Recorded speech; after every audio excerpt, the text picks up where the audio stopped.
بأبي عبد الرحمن أحمد بن شعيب بن علي المزني رحمه الله تعالى نفعنا الله تعالى بعلومه وعلومكم أجمعين آمين يا رب العالمين أنه قال باب ثواب من صام يوما في سبيل الله عز وجل وليس الإنسان على سنة ابن صالح المفضل في ذلك وبه قال أخبرنا يونس بن عبد الأعلى قال أخبرني أنس عن سعيد بن أبي صالح عن أبي هريرة رضي الله تعالى عنه أنه عن رسول الله صلى الله عليه وسلم قال من صام يوما في سبيل الله عز وجل زحزح الله وجهه عن النار بذلك اليوم 70 خريفا وبه قال أخبرنا داود بن سليمان بن عبد قال حدثنا أبو معاوية الصغير عن سعيد بن سعيد الخدري رضي الله تعالى عنه أنه قال قال رسول الله صلى الله عليه وسلم من صام يوما في سبيل الله فعل الله بينه وبين الناس بذلك اليوم 70 خريفا وبه قال أخبرنا إبراهيم بن يعقوب قال حدثنا الفضل بن يمان قال حدثنا سعيد بن عبد الرحمن قال أخبرني زهير بن أبي عن أبي هريرة رضي الله تعالى عنه أنه قال قال رسول الله صلى الله عليه وسلم من صام يوما في سبيل الله فعل الله عز وجل وجهه عن النار 70 خريفا وبه قال أخبرنا أحمد بن حرب قال حدثنا قاسم عن سفيان عن سعيد بن أبي صالح عن النعمان بن أبي عياش عن أبي سعيد الخدري رضي الله تعالى عنه عن النبي صلى الله عليه وسلم قال من صام يوما في سبيل الله بعد الله بذلك اليوم حر جهنم عن وجهه 70 خريفا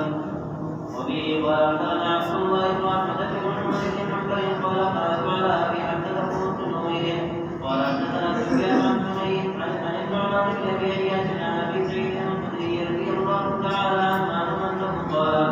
قال رسول الله صلى الله عليه وسلم من صام يوما في سبيل الله بعد الله بذلك اليوم النار عن وجهه 70 خريفا وبه قال أخبرنا محمود بن خالد عن محمد بن شعيب قال أخبرني يحيى بن الحارث عن القاسم أبي عبد الرحمن أنه حدثنا عقبة بن عامر رضي الله تعالى عنه عن رسول الله صلى الله عليه وسلم قال من صام يوما في سبيل الله عز وجل بعد الله من جهنم مسيرة 100 عام ما يشرع من الصيام في السفر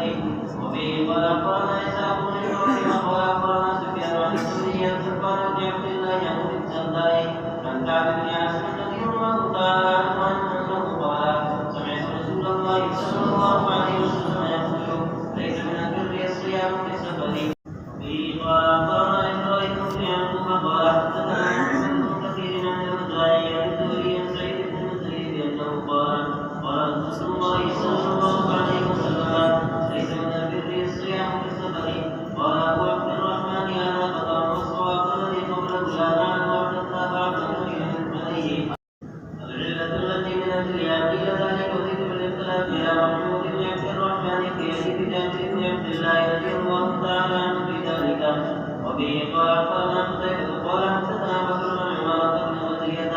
عن محمد بن عبد الرحمن عن جابر بن عبد الله رضي الله تعالى عنه أن رسول الله صلى الله عليه وسلم رأى ناسا مجتمعين على رجل فسأل فقال رجل وجده صوم قال رسول الله صلى الله عليه وسلم ليس من البر الصيام في السفر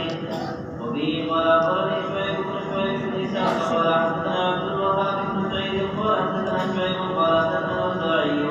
قال حدثني يحيى بن أبي كثير قال أخبرني محمد بن عبد الرحمن قال أخبرني جابر بن عبد الله رضي الله تعالى عنه أن رسول الله صلى الله عليه وسلم مر برجل في ظل شجرة يرش عليه الماء قال ما بال صاحبكم هذا؟ قال يا رسول الله صائم قال إنه ليس من البر أن تصوموا في السفر وعليكم برخصة الله التي رخص لكم فاقبلوها وبه قال أخبرنا محمود بن خالد قال حدثنا الكريمي قال حدثنا الأوزاعي قال حدثني يحيى قال أخبرني محمد بن عبد الرحمن قال حدثني من سمع جابر نحوه ذكر الاختلاف على علي بن المبارك وبه قال أخبرنا إسحاق بن إبراهيم قال أخبرنا ربيع قال حدثنا علي بن المبارك عن يحيى بن أبي كثير عن محمد بن عبد الرحمن بن ثوبان عن جابر بن عبد الله رضي الله تعالى عنه عن رسول الله صلى الله عليه وسلم قال ليس من البر الصيام في السفر عليكم برخصة الله عز وجل فاقبلوها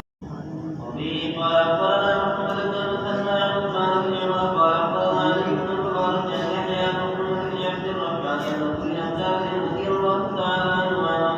أن رسول الله صلى الله عليه وسلم قال ليس من البر الصيام في السفر. Thanks for watching. Don't forget to like, comment, share and subscribe to Al Wahid channel.